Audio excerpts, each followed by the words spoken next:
Yaqinda men juda qiyin bir vaziyatga tushib qoldim. Muhim bir qaror qabul qilishim kerak edi.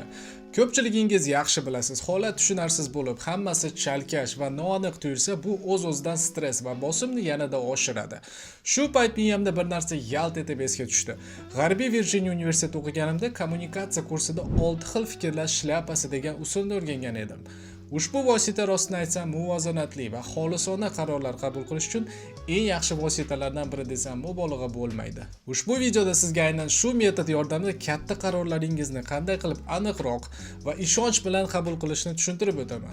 6 xil fikrlash shlyapasi bu qaror qabul qilishda yordam beradigan juda foydali vosita bo'lib, uni Edward de Bono degan olim yaratgan. Ushbu vosita qaror qabul qilishni tartibga soladigan va turli nuqtai nazardan fikrlashga yordam beradigan usul bo'lib, har bir orqali bir xil masalaga turli nuqtai nazardan qarashga o'rgatadi. Inson odatda bir vaqtning o'zida hammasini aralashtirib yuboradi. Nima bo'ladi, nima bo'lmaydi, nima foydali, nima xavfli, bu esa chalkashtirib yuborishi aniq. Shlyapalar usulida esa qarorning har bir jihatini alohida ko'rib chiqasiz.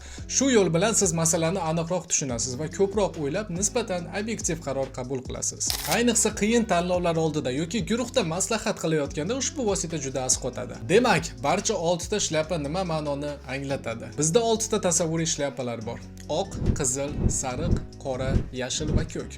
Har bir shlyapa o'ziga xos fikrlash usulini ifodalaydi va bir xil qarorlarga turlicha yondashadi. Keling, ularni bitta-bitta ko'rib chiqaylik. Birinchi shlyapa oq shlyapa. Bu shlyapa qaroringizga doir obyektiv faktlar, raqamlar va ma'lumotlarga e'tibor qaratishga asoslanadi. Oq shlyapa nuqtai nazardan qaraganda faqat 100% aniq va ishonchli ma'lumotlarga e'tibor berasiz. Taxminlar yoki fikrlar emas. Masalan, mashina narxi $25,000, kafolat muddati esa 3 yil yoki 36,000 kilometr. Oylik daromadingiz mashina to'lovi uchun $400 ajratishga imkon beradi. Ya'ni ko'rib turganingizdek, bu yerda qarorga faqat aniq ma'lumotlar va faktlar asosida yondashiladi. Keyingi shlyapa qizil shlyapa. Bu shlyapa qarorga ichki tuyg'ularingiz, hissiyotlaringiz va instinktlarga asoslanadi. Qarorga qizil shlyapa nuqtai nazardan qaraganda siz qarorni faqat his tuyg'ularingiz orqali baholaysiz, faktlar bilan emas. Masalan, mashina sotib olish holatini ko'rib chiqadigan bo'lsak, oylik to'lovlarni to'lash imkoniyatingiz sizni xavotirga solishi mumkin. Chunki bu katta majburiyatdek tuyulishi mumkin. Yoki ehtimol yangi mashina sizning ishonchingizni oshirishi va kunlik hayotingizni yanada qiziqarli qilish mumkin deb hisoblarsiz. Ya'ni bu yerda qarorni faqat hissiyotlar va ichki tuyg'ular bilan baholaysiz, faktlar bilan emas. Keyingisi sariq shlyapa. Bu shlyapa qarorning ijobiy tomonlariga e'tibor qaratadi. Ya'ni bu qaror nima uchun yaxshi bo'lishi mumkinligini, sizga qanday foyda keltirishi mumkinligini ko'rib chiqadi. Xuddi o'sha mashina sotib olish misolini olaylik. Masalan, u 100 kilometrga atigi 8 litr benzin sarflaydi. Bu esa yiliga yuzlab dollar yoqilg'iga tejash degani. Ayniqsa eski mashinangiz bilan solishtirganda. 3 yillik kafolat esa ancha vaqt ta'minlash haqida o'ylamasligingizni anglatishi mumkin. Ishonchli mashina sizga o'zingizga bo'lgan ishonchni oshirishi, stressni kamaytirishi, hatto keyinchalik sotmoqchi bo'lsangiz narxni ham yaxshi ushlab turishi mumkin. Xullas, sariq shlyapa orqali siz bu qaror hayotingizni qanday ijobiy tomonga o'zgartirishi mumkinligini ko'rib chiqasiz. Endi esa qora shlyapani kiyamiz. Bu shlyapa ehtiyotkorlik haqida. Ya'ni qaroringiz bilan nima noto'g'ri ketishi mumkinligini oldindan ko'rib chiqishga xizmat qiladi.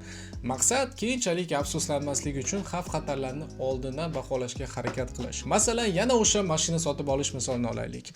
Har oy $400 to'lash byudjetingizni siqib qo'yishi mumkin, ayniqsa kutilmagan xarajatlar chiqib qolsa. Yoki mashinaning narxi tez tushib ketsa, keyinchalik sotsangiz katta zarar ko'rishingiz mumkin. Yoki aytaylik, har kuni 1 soatlik yo'l bosasiz.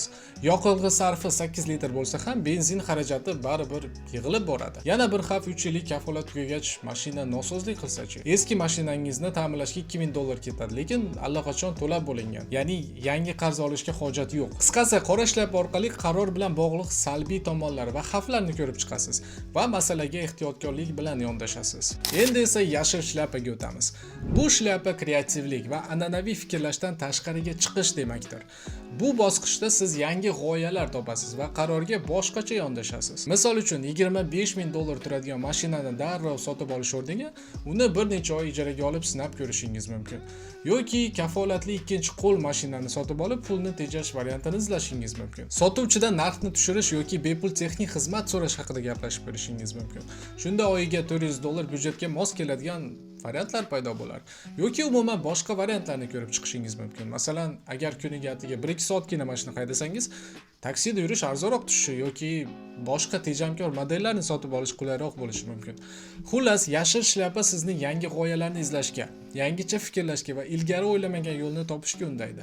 Va nihoyat oxirgi shlyapa, ko'k shlyapa. Bu fikrlaringizni tartibga solish va reja tuzish bilan bog'liq.